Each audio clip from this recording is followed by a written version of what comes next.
Good morning, students. Today, we are going to explore with an activity and make a very important conclusion.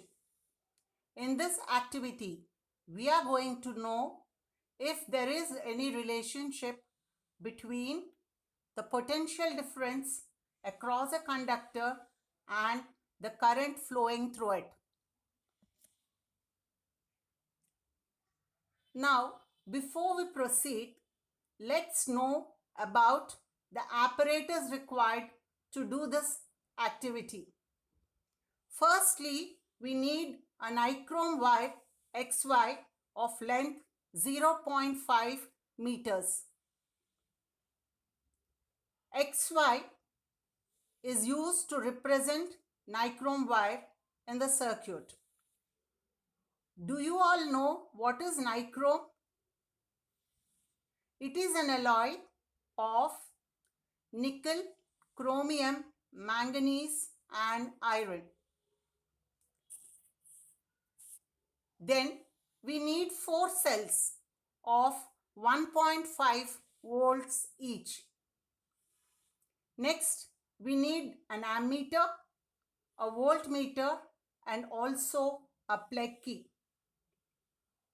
Of course, the most important connecting wires without which we cannot make a circuit.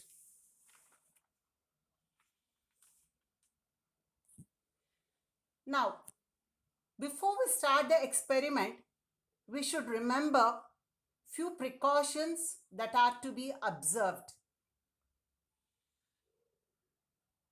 The few precautionary steps that we have to take while doing the experiment is,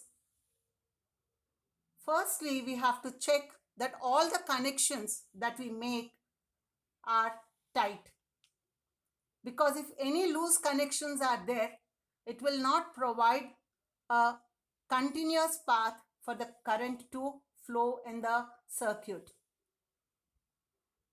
The second important point which we have to remember while connecting the circuit is the way we have to connect ammeter and voltmeter. How do we connect ammeter? Ammeter should be connected in series, whereas the voltmeter to be connected in parallel. The last one is very important. We have to remove the plug key when we are not using. That means once the readings of the ammeter and the voltmeter are taken, we should immediately remove out the plug key. The reason is we have to avoid the unnecessary heating which may cause damage to the components of the circuit. Now that we know the apparatus needed and the precautions that we have to follow, we can start the experiment by connecting the components as shown in the circuit diagram. So you can see how the connections are made in the circuit diagram, where R represents the nichrome wire, A is the ammeter, V is the voltmeter which is connected in parallel to the nichrome wire, K the plug key, and V stands for cell. The arrow marks on the circuit diagram indicate the direction of the current, where it is from the positive to the negative of the cell.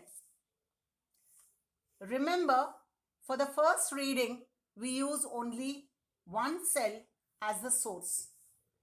Now, we will note down the readings of the ammeter, which gives current I1, and the voltmeter, which gives potential difference V1 across the nichrome wire XY when one cell is used. Now these values of V1 and I1 we have to tabulate in the table. I will be showing you the table in the next slide. Now connect two cells and Note down the readings of the ammeter I2 and voltmeter V2. Repeat the activity using 3 cells and then 4 cells in the circuit separately, and note down the values of I3 V3 and I4 V4.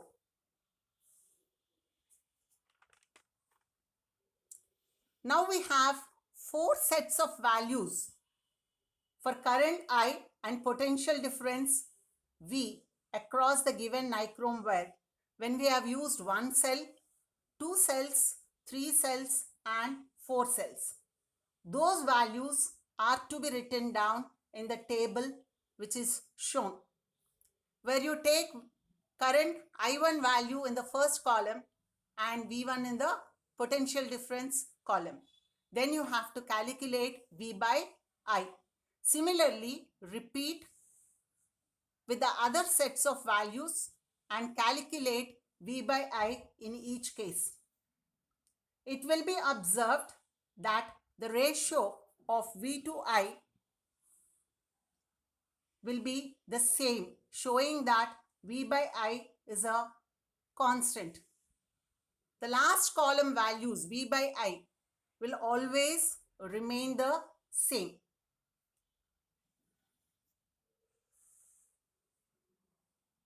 With these obtained values of V and I, now we are going to plot a graph by taking a potential difference V on the y-axis and current I on the x-axis. We have to choose a suitable scale and plot the points. This graph is known as VI graph. The graph will be a straight line passing through the origin for all the conductors that follow Ohm's law. For those which do not follow the Ohm's law, for those substances which do not obey the Ohm's law, are called as non-ohmic conductors, and the graph will not be a straight line, it will be a curve. The example for non-ohmic conductors will be generally electrolytes that we use in the process of electrolysis, whereas all the metallic conductors will obey Ohm's law and are known as ohmic conductors. From the graph, we can calculate R by using a slope formula. The slope of the VI graph gives the resistance, because V by I value is a constant and that constant is denoted by a letter R, which is known as resistance. We can say that V is directly proportional to I, because as the value of V increases, the value of current I also will increase, and V by I value is always a constant. So here the graph is shown with the values. The graph is shown for the different values of V1 and I1, V2 I2, V3 I3 and V4 I4. The slope is given by the formula y2 minus y1 by x2 minus x1, which you have learned in mathematics while doing your coordinate geometry. When 2 points x1, y1 and x2, y2 are given, we can calculate the slope by using the formula y2 minus y1 by x2 minus x1. Since on the y-axis we are taking v and on the x-axis we are taking I, slope is given by the formula v2 minus v1 by I2 minus I1. Now that we have done the experiment and we have even learned about the graph, we can conclude the observations that we have got in this experiment. we have observed in the tabular form,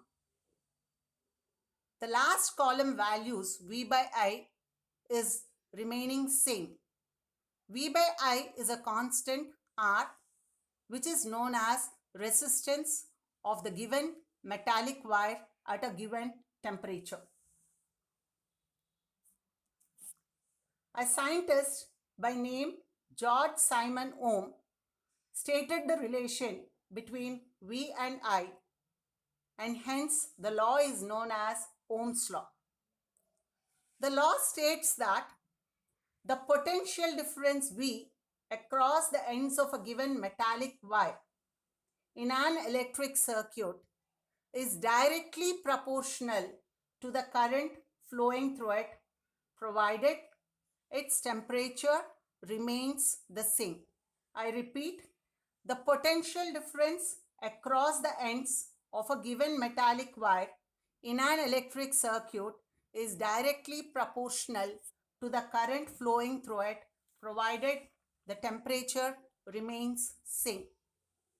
Now, you can see a triangle where V is written on the top, and on the bottom of the triangle you can find the letters I and R written. This triangle helps us to remember the formulas related to Ohm's law in an easy way. V is calculated by using I into R, which are there at the bottom of the triangle. V equal to I into R. Take I, it is V by R. So I equal to V by R. And if you take R, you can see it is V by I. So we can have R equal to V by I. So here from this triangle, we can remember three formulas easily. The first one is V equal to I into R, or I equal to V by R, or R equal to V by I. We will be discussing more interesting points about resistance in our next class. I hope all of you have followed the activity and understood the Ohm's law. Thank you.